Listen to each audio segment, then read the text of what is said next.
Corona संकट के बीच देश को पटरी पर लाने के लिए दौड़ रही श्रमिक एक्सप्रेस पर सियासत और सस्पेंस लगातार जारी है। नमस्कार, मैं हूं शमशेर सिंह और आप देख रहे हैं हमारा खास कार्यक्रम। महामारी से मात देने के लिए सरकार अपने प्रदेश के लोगों को गृह क्षेत्र में वापस लाने में जुटी है, लेकिन क्या ट्रेनें पर्याप्त हैं और क्या किराए को लेकर कंफ्यूजन दूर हो गया है? और सबसे बड़ा सवाल, अभी भी पैदल मार्च करने को मजबूर क्यों हैं मजदूर?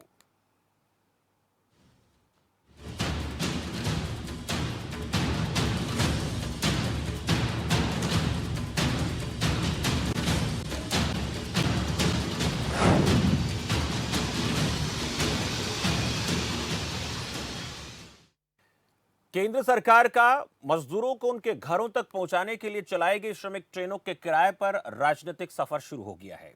विपक्ष किसी भी तरह से इस मामले में केंद्र सरकार को बख्शने के मूड में नहीं है और पहले यह कहा गया कि इन मजदूरों को उनके गृह जनपद तक पहुंचाने के लिए ट्रेन कोई किराया या ट्रेन विभाग, रेलवे विभाग कोई किराया नहीं लेगा।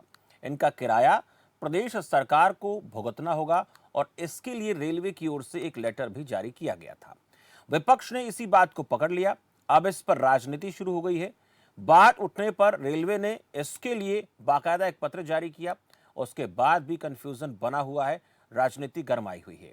कांग्रेस अध्यक्ष सोनिया गांधी, राहुल गांधी सवाल उठा रहे हैं और बीजेपी नेता जवाब दे रहे हैं। अब तो प्रदेश सरकार के नेताओं की ओर से भी इसमें अपनी अपनी सफाई दी जा रही है और वो खुद किराए का भुगतान करने की बात कह रहे हैं। और इसी बीच पैदल मजदूरों की बात करें तो उनका पलायन लगातार जारी है। जिस तरह से ये सस्पेंस बना वो अभी भी बरकरार है। ये कहते हुए लोग अभी भी सुन पा रहे हैं हम कि उनको ट्रेन का किराया खुद देना पड़ रहा है। ट्रेन के काउंटर कहीं पर खुले हैं कि नहीं खुले हैं, ये तमाम वो सवाल हैं जिनको लेकर आज हम चर्चा करने वाले हैं। और जो लोग जो है अपने घरों को जा रहे हैं, अपने प्रदेश को लौट रहे हैं, गृह जनपद लौट रहे हैं, उनके जाने की जो व्यवस्था है वो कैसी की गई है अलग अलग जगहों से आज हम हमारे इस खास कार्यक्रम में आपको बताएंगे कि वहां से प्रदेश की सरकारें कैसे इंतजाम करके लोगों को भेज रही हैं और जो आने वाले लोग हैं उनके लिए क्या कुछ सुविधाएं उनको दी जाने की बात कही जा रही है। यशिंद्र से जानेंगे, चंडीगढ़ से हमारे संवाददाता हैं। यशिंद्र, अभी भी एक बहुत बड़ा सवाल ये बना हुआ है कि जो लोग अपने प्रदेश में गृह जनपद में जाना चाहते हैं उन लोगों से किराया वसूला जा रहा है। अगर मैं आपसे बात करना चाहूं चंडीगढ़ से, तो आपको क्या जानकारी मिल पा रही है? लोगों से किराया वसूला जा रहा है या फिर उनको किराया देकर के या टिकट जो है देकर उनको ट्रेनों में बिठाया जा रहा है? और जो रास्ते के जो इंतजाम है, ऐसी भी की खबरें सामने आई कि जो रास्ते में इंतजाम है पीने के, पानी की, खाने की, वो दुरुस्त नहीं नजर आए। लेकिन कैसे इंतजामात आपको चंडीगढ़ में दिखे? जी बिल्कुल शमशेर, जहां तक बात है उनसे किराया वसूलने की, तो किराया वसूलने की अभी तक की कोई ऐसी सूचना जो है वो निकल करके नहीं सामने आई है कि उनसे किराया वसूला जा रहा है या नहीं वसूला जा रहा है। देखिए शमशेर, बड़ी बात ये है कि इस समय मुख्यमंत्री के सामने ये लक्ष्य है कि प्रवासी मजदूर जो कहीं ना कहीं अपने प्रदेश को जाने के लिए उतावले हो रहे हैं वो हरियाणा में ही रुक जाएं, क्योंकि अब जिस तरह से मुख्यमंत्री मनोहर लाल उद्योगों को गति दे रहे हैं, सारी चीजें धीरे धीरे खोल रहे हैं, उनको चलाने के लिए जो है कहीं ना कहीं प्रवासी मजदूरों की जरूरत पड़ती है। तो उसके लिए उनका ये विचार है। अब अगर उनकी इच्छा है, वो खुद जाना चाहते हैं, तो उसके लिए जिस तरह से हमने कल देखा है कि अंबाला से एक ट्रेन रवाना हुई है और रोहतक से भी एक ट्रेन रवाना हुई है, तो इस तरह से जो प्रवासी मजदूरों को भेजा जा रहा है, बाकायदा उन्हें लाइन में लगा के उनकी सोशल डिस्टेंसिंग का जो है वो पूरा का पूरा ध्यान रखा जा रहा है और उसके बाद उनका टेस्ट यहाँ से करा के उनको वहां भेजा जा रहा है, ताकि किसी भी तरह की कोई शंका या कोई संशय जो है वो ना रह जाए। जहाँ तक उनके खाने पीने की व्यवस्था की बात है शमशेर, तो इस तरह की शिकायत अभी तक कोई निकल करके नहीं है सामने आई है कि उन्हें वहां जाने के बाद जो है खाना नहीं मिला हो या खाना ना हो, इस तरह की बात कोई निकल करके नहीं सामने आई है। लेकिन दूसरा पहलू शमशेर, कल हमने अंबाला में भी देखा है।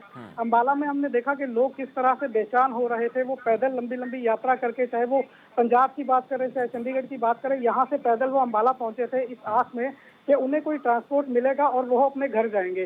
तो कहीं ना कहीं वो इस हालत में थे, जिस तरह से वो चल करके आ रहे थे, उनके पास खाना नहीं था, भूखे थे वो, तो उसको लेकर के सरकार कहीं ना कहीं अभी कमजोर दिखी है। लेकिन अगर ऑल इन ऑल की बात कहें तो ये ठीक चल रहा है प्रोसेस। और सरकार ने, आपको अगर बताना चाहूँ तो 13,347 जो लोग हैं उनको यूपी भेज दिया है और 3133 लोगों को जो है उत्तराखंड भेज दिया है। 3,593 लोगों को जो है बिहार के लिए रवाना कर दिया गया है। 435 लोग जो है राजस्थान पहुंच चुके हैं और वही 221 लोगों को जो है पंजाब के लिए रवाना कर दिया जा चुका है। जी शमशेर। अच्छा, एक यशेंद्र, जो लोग हरियाणा प्रदेश के लोग हैं उनके आने को लेकर क्या व्यवस्थाएं हैं? जो लोग बाहर फंसे हुए हैं और वो आना चाहते हैं, तो ऐसे लोगों के लिए लेकर कुछ जानकारी मिल पाई है हमें? जी बिल्कुल, देखिए शमशेर, आपको बता दें कि गृह मंत्री ने और मुख्यमंत्री ने ये साफ कर दिया है कि नोडल अधिकारी जो है हमारे हरियाणा प्रदेश में लगा दिया जा चुका है।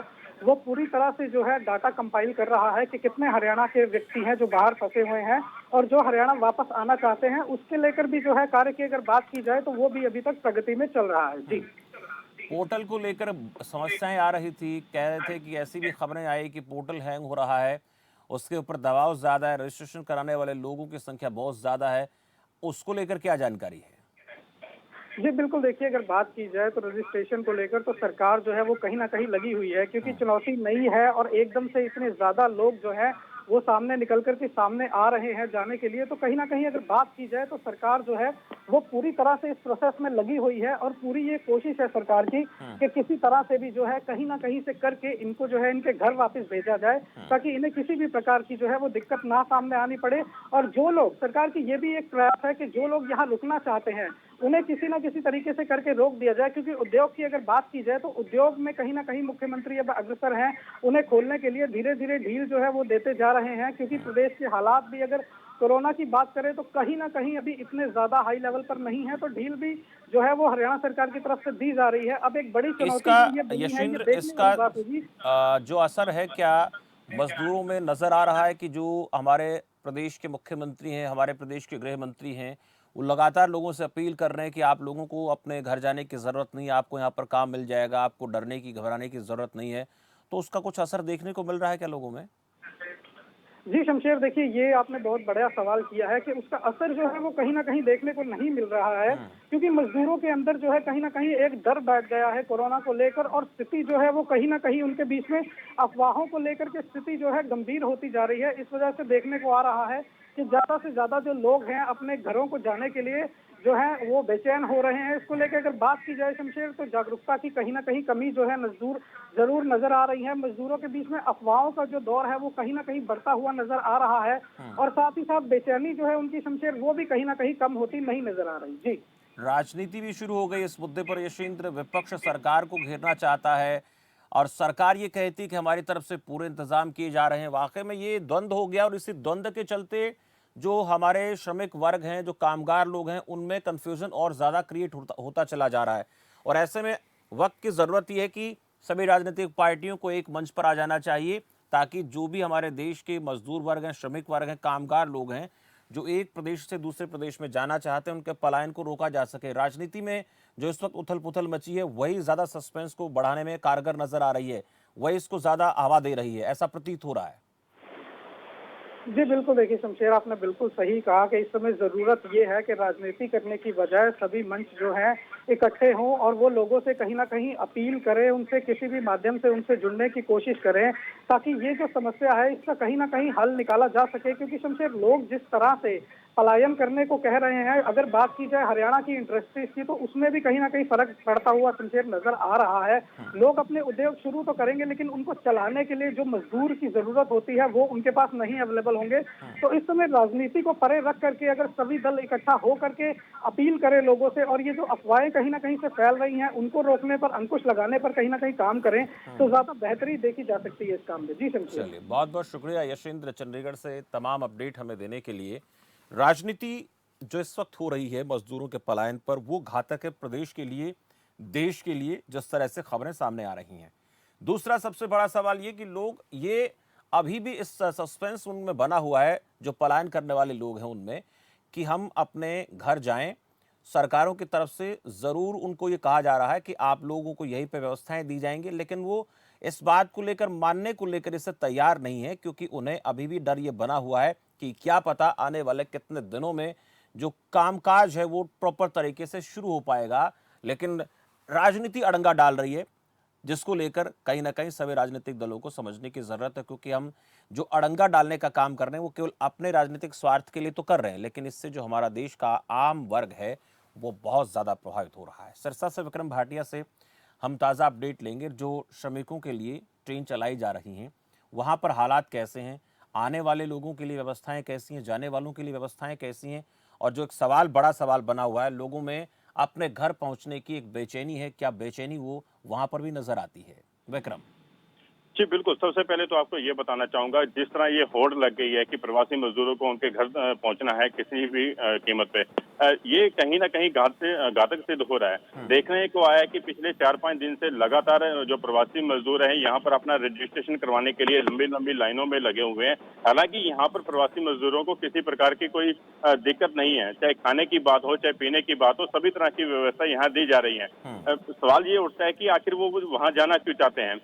वहां जाकर भी जो समस्याएं हैं कम होने का नाम नहीं लेंगी। लेकिन यहाँ पर जिस तरह लगातार संख्या बढ़ती जा रही है, प्रवासी मजदूर यहाँ करा रहे हैं, कहीं ना कहीं प्रशासन के लिए वो सिरदर्द बने हुए हैं। अभी 2 दिन पहले ही 51 जो प्रवासी मजदूरों को डिंग से जो है रोहतक भेजा गया था, रेलवे स्टेशन तक वहां पहुंचाया गया था। बाकायदा 2 दिन एक डिंग के अंदर निजी पैलेस है, वहां पर उनको रखा गया, स्वास्थ्य जांच की गई और जाते वक्त जो है उनको खाना वगैरह पूरा पैक करके दिया गया था। प्रशासन अपनी तरफ से पूरा सहयोग कर रहा है, जितने भी रजिस्ट्रेशन हो रहे हैं वो सभी का रजिस्ट्रेशन किया जा रहा है और धीरे धीरे उनको उनके जो स्थानों तक भेजा जा रहा है। जी विक्रम भाटी, एक बड़ा सवाल ये बना हुआ कि जिस तरीके से हम दावा तो लगातार कर देते हैं कि रजिस्ट्रेशन हम प्रॉपर तरीके से करवा देंगे, हमारा पोर्टल खुला है उसके ऊपर आप ऑनलाइन करा सकते हैं, आप मैनुअल रजिस्ट्रेशन करा सकते हैं, बहुत आसान तरीका है, गांव के सरपंचों की जिम्मेदारी आप लगा दीजिए सही ढंग से और ये पता लग जाएगा कि एक गांव में कितने लोगों को जाना। हालांकि कहते हैं कि ऐसा हम कर रहे हैं, पार्षदों की बात हम कर लेते हैं, शहरों में वो आसानी से कर सकते हैं। इतना लोड क्यों ले रहा है प्रशासन, जब हमें पता है कि हमारे पास सरपंच भी हैं, हमारे पास पार्षद भी हैं और हमारे पास चेयरमैन भी हैं, राजनीतिक लोग भी हैं, राजनीतिक पार्टियों के लोग भी हैं, तो आसानी से ऐसा हो सकता है। और ये लोग जब अपने गांव में जो लोग काम करने वाले लोग हैं, अपने इलाके में काम करने वाले लोग हैं, उनको आसानी से समझा सकते हैं, क्योंकि उनका वोट बैंक भी है और जो वोट बैंक होता है उसके ऊपर बहुत अच्छी नजर होती है पार्षदों की, सरपंचों की, जो स्थानीय पंचायत मेंबर्स हैं उनकी भी, तो बहुत सरलता से हो सकता है। लेकिन इस बात को और ज्यादा क्यों इसका और ज्यादा हवा क्यों क्रिएट किया जा रहा है? जी बिल्कुल। सबसे बड़ी यही बात है कि जहाँ के इलाके के वो रहने वाले हैं, अगर पार्षदों को इस तरह का जो कार्य सौंपा जाए तो कहीं ना कहीं एक भीड़ कम होगी और जिन्होंने रजिस्ट्रेशन कराने हैं आसानी से उनका रजिस्ट्रेशन हो जाएगा। लेकिन लगता है कहीं ना कहीं प्रशासन और जो सरपंच हैं या अन्य हैं के अंदर जो तालमेल की कमी देखी गई है। ज्यादातर हमने भीड़ देखी है गाँव के अंदर, इस तरह की हमने भीड़ नहीं देखी है कि रजिस्ट्रेशन करवाने के लिए लोग इकट्ठे हुए हों। लेकिन एक जैसे विक्रम, आपकी आवाज में थोड़ी दिक्कत आ रही है, लेकिन बहुत सरल है ये तरीका। एक पार्षद जो होता है उसके इलाके में ये मान के चले हम 200 से 400 500 लोग, 1000 लोग रहते होंगे जो प्रवासी लोग हैं, और वो आसानी से पता कर सकता है कि कितने लोगों को अपने घर जाना है, कितने लोगों को नहीं जाना है, और वो बड़ी आसानी से उन लोगों से डाटा कलेक्ट करके वो स्थानीय प्रशासन को दे सकता है और पूरे शहर का, पूरे जिले का बहुत आसानी से 2 से 3 दिन में पूरे का पूरे डाटा कलेक्ट हो सकता है। कितने लोग जाना चाहते हैं पूरी लिस्ट बन सकती है। सरल तरीका, लेकिन इसको और ज्यादा जटिल किया जा रहा है। जी बिल्कुल शमशेर, यही बात मैं कह रहा था कि जो आसान तरीका है उसको अपनाने की बजाय जो है में लोगों को भी डाला जा रहा है। यहाँ जो प्रवासी मजदूर आ रहे हैं, इतनी जो गर्मी धूप घनी है और लंबी लंबी लाइनों में लगे होते हैं, यहाँ पर जो विक्रम आपके पास लोटू, आपकी बात पूरी करवाएंगे, कुछ आवाज जो है वो सही तरीके से नहीं पहुंच पा रही है, थोड़ी दिक्कत आ रही है। देखिए, एक बहुत सरल तरीका है, हालांकि सरकारों ने कहा है, सरकारें कहती हैं कि गांव के सरपंचों को हमने इस काम की जिम्मेदारी दे दी है और जो स्थानीय प्रशासन है, जिला प्रशासन है, ब्लॉक प्रशासन है, पूरी तरीके से काम कर रहा है। बहुत सरल तरीका है, आप अपने सरपंच की ड्यूटी लगा दीजिए। एक गांव में 5000, 10,000, 15,000, 20,000 की आबादी होती है और उसमें जाने वाले लोगों की संख्या कितनी होती है, बड़ा आसानी से एक दिन में वो डाटा कलेक्ट हो सकता है। इसके साथ साथ हम बात करें शहरों की, शहरों में पार्षद होते हैं और जो पार्षद जो होते हैं उन पार्षदों से आसानी से डाटा कलेक्ट किया जा सकता है। वहां पर भी एक पार्षद के जो ब्लॉक में कितने लोग आते हैं, 10,000, 15,000, 5,000, 6,000, और उनमें से 200-400 लोग जो जाने वाले होते हैं, बड़ी सरलता से एक दिन में काम हो सकता है। लेकिन इस काम को इतना ज्यादा पेचीदा बना दिया गया है और उसी के चलते जो प्रवासी लोग हैं, जो श्रमिक लोग हैं, उनके अंदर ये सस्पेंस पैदा हो गया है, ये भय पैदा हो गया कि पता नहीं कैसे जा पाएंगे। और वो अगर लोगों को समझाएं कि आपकी बारी 5 दिन बाद आएगी, आपकी बारी 7 दिन के बाद आएगी, वो लोग समझ जाते हैं। और ये भी पता रहता है कि कौन सी ट्रेन में कहाँ से आपको बैठाना है। बाई बस आप उनको वहां पर भेज सकते हैं और फिर बस के द्वारा वहां पहुंचेंगे और बहुत आसानी से उन लोगों को आप ट्रेन में बैठाकर उनके गृह जिले में भेज सकते हैं। विक्रम भाटिया, बात पूरी करें।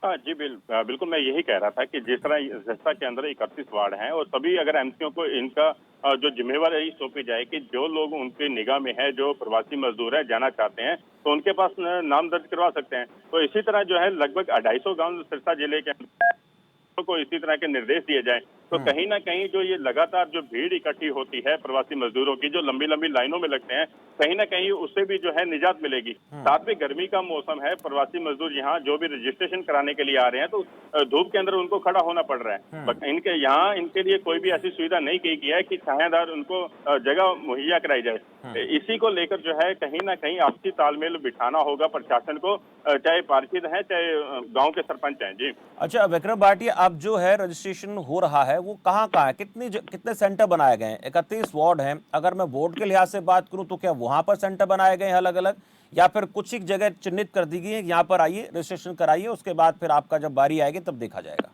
सिरसा की अगर बात करें, सिरसा की 31 वार्ड है, यहाँ पर शहीद भगत सिंह स्टेडियम है, यहाँ पर एक सेंटर बनाया गया है। यहाँ पर सभी प्रवासी मजदूर आ रहे हैं और अपना रजिस्ट्रेशन करवा रहे हैं। यहाँ भी लाइनें काफी लंबी लंबी हैं, भीड़ जो इकट्ठी हो रही है, ना ही यहाँ पर सामाजिक दूरी का जो ध्यान रखा जा रहा है, इसको लेकर कहीं ना कहीं प्रशासन को चिंतित होना पड़ेगा। जी, और जैसे मैं संख्या की बात करूं तो कितनी तादाद में लोग हैं जो अंदाजन अनुमानित कुछ होगा सिरसा में, कितने लोग काम करते हैं, कुछ इसका जो हमारे पास डेटा निकल के आया क्या, और कितने लोग अभी तक रजिस्ट्रेशन करा चुके हैं?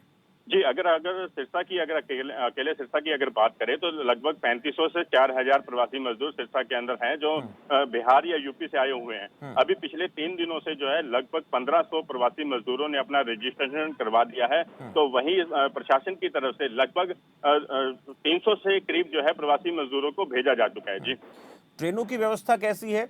जो टिकट को लेकर बात हो रही है कि इन प्रवासी लोगों को, गरीब लोगों को खुद टिकट जो है खरीदना पड़ रहा है, उसके बाद ट्रेन में उनको जाने की अनुमति है, टिकट काउंटर पे टिकट खरीदना पड़ रहा है, ऐसी खबरें भी आ रही हैं, क्या सच्चाई है इन बातों में? जी, फिलहाल ट्रेन शुरू नहीं की गई है। ज्यादातर जो ट्रेनें हैं वो हिसार और रोहतक से चलाई जा रही हैं। फिलहाल हमारे सामने ऐसी कोई बात नहीं आई है कि किसी भी प्रवासी मजदूर को टिकट खरीदने की जरूरत पड़ी हो। प्रशासन के द्वारा यहाँ से बसों से उनको रवाना किया जाता है, बकायदा उनका स्वास्थ्य चेक किया जाता है, खाने पीने की पूरी व्यवस्था उनको साथ में करके दी जाती है ताकि बसों को रास्ते में नहीं रोका जाए। अपने जो है रोहतक भी कल जो है 51 प्रवासी मजदूरों को भेजा गया था। फिलहाल हमारे सामने ऐसी कोई बात जो है खुद ऐसा न सर, लेकिन राजनीति जरूर हो रही है टोनी, माफ कीजिए, इस पर राजनीति जरूर नजर आती है। जी बिल्कुल, इस मौके के अंदर अगर राजनीति हो रही है तो कहीं ना कहीं ये भी चिंता का विषय है। जहां एकजुट होकर देश जो है कोरोना के खिलाफ लड़ाई लड़ रहा है, तो वहीं कुछ राजनीतिक लोग ऐसे हैं कि जो अपना रोटियां सेकने में लगे हैं। ये निंदनीय कार्य है। जी, शुक्रिया विक्रम भाटिया इस ताज़ा अपडेट के लिए। हम लगातार एक बात कह रहे हैं कि इस पूरे प्रकरण को लेकर एक तो पूरे देश में कोरोना का संकट इतना ज्यादा बना हुआ है और उससे हम लड़ रहे हैं, ऊपर से हम जैसे लोगों को, आम लोगों को, या जो प्रवासी लोग अपने घर जाना चाहते हैं, वो राजनीति रूपी इस चक्की के 2 पार्टों में पिस रहे हैं। उनके दिमाग में यह डर बैठा दिया जा रहा है कि आप लोगों को घर पहुंचाने के लिए सही इंतजाम नहीं किए जा रहे। अब तक हमने 2 जगह से जाना है, दोनों जगहों से यह रिपोर्ट सही आ रही है कि अभी तक ऐसी कोई भी दिक्कत प्रवासी लोगों को नहीं आ रही। लेकिन एक बड़ी समस्या है जिसको लेकर खबर फास्ट जो इस वक्त सरकार के नुमाइंदे में सुन रहे हो, तो बहुत आसान ये हो सकता है कि आप किसी एक पॉइंट पर रजिस्ट्रेशन न करवाकर अगर अपने पार्षदों को जिम्मेदारी दे दें, आप अपने चेयरमैन को जिम्मेदारी दे दें, तो आपके लिए आसान हो सकता है। और जो एक ही जगह 4 से 5 हजार लोगों की, 6 हजार लोगों की, 8-10 हजार लोगों की भीड़ इकट्ठी हो रही है, वो कम हो जाएगी। और 50-50, 60-60 की संख्या में, 100 की संख्या में लोग हैं, उनका पूरा डाटा तैयार करके पार्षद जो है वो स्थानीय प्रशासन को पहुंचा देगा। और उसके बाद आप लोगों को जो इंतजाम करने वो आसानी से आप कर सकते हैं। सरल उपाय, लेकिन इसको जटिल ना बनाइए, जितना जटिल बनाएंगे उतना खतरनाक हो जाएगा। टोनी शर्मा के पास चलते हैं, संगरूर से हमारे संवाददाता हैं। टोनी, एक बहुत सरल सा सवाल है और बहुत आसान सा सवाल है कि प्रवासी लोगों को भेजने के लिए कई जगह पर रजिस्ट्रेशन किए जा रहे हैं। अगर संगरूर की बात करूं तो कितने पॉइंट्स बनाए गए हैं और जो जाने वाले लोगों की तादाद है उसके बारे में कुछ अपडेट्स हमें मिले हैं क्या? जी शमशेर, अगर प्रवासी मजदूरों की बात करें तो यहाँ पे ऑनलाइन जो रजिस्ट्रेशन है वो शुरू हो गई है। यहाँ जो डीएफओ ऑफिस है उनको नोडल ऑफिसर बना दिया गया है। उनकी तरफ से आज थोड़ी देर पहले हॉस्पिटल में स्क्रीनिंग शुरू हो चुकी है। जिनकी स्क्रीनिंग हो चुकी है, जिनकी सही आ रही है, टेस्ट रिपोर्ट सही आएगी, उनको भेजा जाएगा। तकरीबन अगर तादाद की बात करें तो हजारों की तादाद में रजिस्ट्रेशन हो चुकी है ऑनलाइन, और उनके स्क्रीनिंग के बाद ही अगर उनकी मेडिकल सही आएगा तो उनको भेज दिया जाएगा। जी शमशेर। अच्छा, जो ऑनलाइन रजिस्ट्रेशन हम करा रहे हैं उसमें जो ऑनलाइन पॉइंट्स हैं, जहाँ पे देखिए गरीब आदमी है, कामगार है, मजदूर है, उसके पास तो ना तो मोबाइल फ़ोन होगा तो फिर उसमें वो ऑनलाइन करा नहीं पाएगा, इतना ज़्यादा उनको जानकारी नहीं है। तो ऑनलाइन सेंटर्स होंगे कुछ, वहाँ पर भीड़ जुटती होगी। जी शमशेर, इसके लिए जो मैंने आपको बताया कि डीएफओ जो नोडल अफसर बनाया गया उनसे कांटेक्ट करें। जिनके पास फोन नहीं है डायरेक्ट उनके ऑफिस में लोग जा सकते हैं, जिनके पास फोन नहीं है जा भी रहे हैं, और उनकी पूरी हेल्प की जा रही है। हेल्प करने के बाद उनकी रजिस्ट्रेशन की जाती है, उसके बाद स्क्रीनिंग की जाती है। अगर स्क्रीनिंग सही आ जाती है तो उनको अगले चरण में बताया लेकिन जाएगा। जो हम जो बात जानना चाह रहे थे ये कि वहाँ पर लोग जो कराने जाते हैं तो वहाँ पर लोगों की भीड़ तो जुटती होगी, कितनी तादाद में लोग आ जाते हैं, समस्या तो बनती होगी। जी, अगर बात करें भीड़ की तो उनको सोशल डिस्टेंस का ख्याल रखकर उनको बुलाया जाता है। अगर भीड़ ऐसा लग रहा होता है कि भीड़ ज्यादा होगी तो उनको थोड़ा सा वक्त दिया जाता है कि आप इतने बजे आए। लेकिन अगर इकट्ठे लोग आ जाते हैं तो उनको गोल दायरे में खड़ा दिया जाता है। जो सोशल डिस्टेंस है उसका पालन किया जा रहा है, ताकि जो कोरोना वायरस की चेन को तोड़ना है, भीड़ नहीं करनी है, उसको देखते हुए लोग जो सरकार की ओर से, प्रशासन की ओर से पूरी एहतियात बरती जा रही है ताकि भीड़ इकट्ठा ना हो सके। उनको दूर दूर सोशल डिस्टेंस पर खड़ाया जा रहा है शमशेर जी। अच्छा, जो स्थानीय राजनीतिक पार्टियां हैं, जो स्थानीय राजनीतिक दलों के जो स्थानीय नेता हैं, जैसे पार्षद हैं, इसके अलावा सरपंच हैं गांव के, उनसे कितना सहयोग ले पा रही है सरकार? जी बिल्कुल, उनको बिल्कुल बताया गया है कि जिसके पास प्रवासी मजदूर है, जिनके पास कम कारें हैं, जिनमें जाना है, उनको हम नोडल अफसर का कहना था कि हमारे से संपर्क करें, ऑनलाइन रजिस्ट्रेशन करवाएं। अगर कोई और भी सहायता चाहिए हो, मदद चाहिए तो आप हमसे ले सकते हैं। और जो किराए को लेकर बात हो रही है, जो लोग प्रवासी लोग हैं जाना चाहते हैं, ट्रेन के टिकट को लेकर, बसों में सफर को लेकर, उसको लेकर क्या स्थिति है? क्या किसी प्रकार की दिक्कत है? लोगों को अपनी जेब से पैसा चुकाना पड़ रहा है या फिर सरकार इसमें पूरा सहयोग कर रही है? नहीं, सरकार बिल्कुल पूरा सहयोग कर रही है शमशेर जी, क्योंकि जो गरीब मजदूर है जिनके पास किराया नहीं है, उसके लिए प्रशासन उनकी पूरी हेल्प कर रहा है, उनकी मदद कर रहा है। उनको तकरीबन जाने में इतनी हेल्प कर रहा है कि उन मजदूरों को यह एहसास ही नहीं हो रहा है कि उनके पास पैसे नहीं है। सरकार पूरी मदद कर रहा है शमशेर जी। चलिए, बहुत बहुत शुक्रिया टोनी शर्मा इस ताज़ा जानकारी के लिए। कुछ दिक्कतें तो आती हैं, पेश सबके सामने आती हैं, लेकिन अभी तक हमने पंजाब से, चंडीगढ़ से और हरियाणा के सिरसा से ताज़ा अपडेट ये लिए कि बहुत ज़्यादा परेशानी नहीं हो रही है प्रवासी लोगों को। कुछ एक एग्जाम्पल आ सकते हैं, कुछ एक ऐसी अपवाद की घटनाएं होती हैं जो परेशानी का कारण बनती हैं। अंबाला से पूछ लेते हैं, बीएस गुलियानी हमारे संवाददाता हैं। बीएस गुलियानी, ये एक बड़ा पेचीदा सवाल है इस वक्त कि लोग घर जाना चाहते हैं, नहीं रुकना चाहते, उनके अंदर एक बेचैनी है घर जाने की। अंबाला और उसके आसपास के इलाके में भी बहुत से ऐसे लोग हैं जो घर जाना चाहते हैं, लेकिन उनके जाने के इंतजामों को लेकर राजनीति हो रही है। किस तरह से माहौल बना हुआ है? बीएस गुलियानी, मेरी आवाज सुन पा रहे हैं आप? जी बिल्कुल बिल्कुल शमशेर जी, आवाज आ रही है आपकी। अच्छा, मैं ये पूछना चाह रहा था कि जो प्रवासी लोग हैं, कामगार लोग हैं, अपने घर जाना चाह रहे हैं, उन लोगों के लिए इंतजाम कैसे हैं?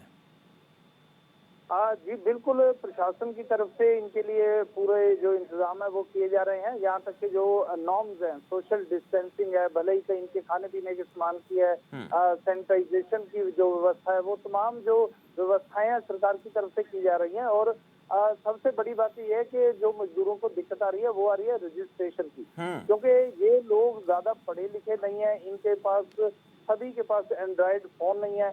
अगर इनके पास है भी तो वो कहीं ना कहीं बंद हो चुके हैं, क्योंकि ये लोग 4 से 5 दिनों का लगातार सफर पैदल तय करके रेलवे स्टेशन तक पहुंच रहे हैं, जिस कारण इनके फोन भी स्विच ऑफ हो चुके हैं। तो ये कल हमारी मजदूरों से बात हुई थी, इन प्रवासी मजदूरों से, तो इन्होंने बताया कि उन्हें काफी दिक्कतों का सामना करना पड़ रहा है, ना उनके मोबाइल चल रहे हैं, खाने का सामान नहीं है। ये एक बहुत बड़ा सवाल है बीएस गुलियानी, और जैसे कि आपने कहा कि 3-3, 4-4 दिन लोग सफर तय करके आते हैं, अगर मैं हरियाणा प्रदेश की बात करूं तो हरियाणा में बहुत सारे ऐसे जिले हैं, बहुत सारे ऐसे पॉइंट्स हैं जहां से ट्रेनों को चलाया जा सकता है या चलाया जा रहा है इस वक्त। जो श्रमिक एक्सप्रेस ट्रेनों की बात हम करें, गांव में भी लोगों का रजिस्ट्रेशन हो सकता है, ब्लॉक स्तर पर हो सकता है, इसके साथ साथ जो शहर में अलग अलग वार्ड बने होते हैं वहां पर भी हो सकता है। तो फिर ऐसा क्यों लोगों को परेशान किया जा रहा है? जी बिल्कुल सुशेर जी, मैं बताना चाहूंगा कि इन प्रवासी मजदूरों के साथ एक फुटबॉल जैसा व्यवहार किया जा रहा है। अगर ये पंजाब से हरियाणा में एंटर करते हैं तो हरियाणा पुलिस ने डंडे मारकर पंजाब बॉर्डर पार करवाना चाहती है, जी। लेकिन उधर स्ट्रिक्टनेस इतनी है पंजाब पुलिस द्वारा कि वो अपने बॉर्डर को क्रॉस नहीं करने देते और डंडे मार के इनको फिर हरियाणा में पहुंचा देते हैं। यहाँ तक कि ये लोग, इन लोगों का, जो प्रवासी मजदूरों का जो सफर है वो खत्म होने का नाम नहीं ले रहा। ये पैदल चल के तो 200-300 किलोमीटर तक यूपी तक पहुंचे हैं। वहां से यूपी पुलिस ने एंट्री नहीं देती तो फिर इन्हें वापस पुलिस पंजाब बॉर्डर तक पहुंचा देती है। तो ये तमाम चीजें जो इन प्रवासी मजदूरों को दिक्कतों का सामना करना पड़ रहा है।